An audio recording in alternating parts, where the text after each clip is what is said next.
Caleb Williams, entering 2025 with sky-high ambition, publicly vowed to become the first Chicago Bears quarterback to throw for 4,000 yards in a single season. As we pass the season's midpoint, with the Bears riding a wave of momentum and Williams showing flashes of brilliance, that goal feels tantalizingly within reach, yet still precarious.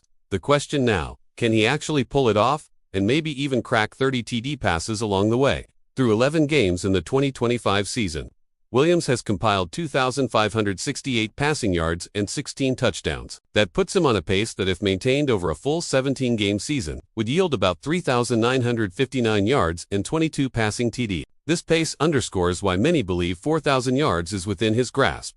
To hit that benchmark, Williams needs to average roughly 235 to 240 passing yards per game across the remaining games.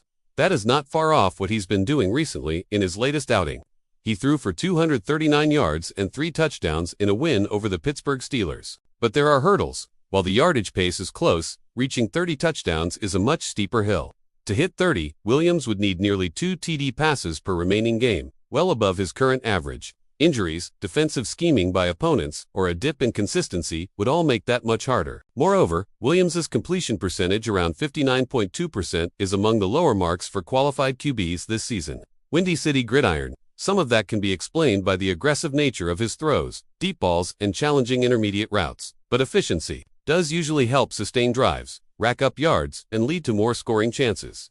Windy City Gridiron. Still, there is cause for optimism. The offense under Ben Johnson has increasingly played to Williams' strengths: vertical passing, explosive plays, and risk-reward throws. With a relatively stable roster of pass catchers and a playbook designed to open the field, Williams has a shot, especially if he can remain healthy, maintain rhythm, and the team keeps scoring at a high rate. In short, yes, it remains possible for Caleb Williams to become the first Bears QB to throw for 4,000 yards in a season, and reaching 30 touchdowns isn't ruled out. However, the odds are far slimmer for the TD mark. What feels more likely is that he'll at least set a new franchise single-season passing yard record, maybe surpassing 3,950 yards, a milestone that would still rewrite the Bears' passing history.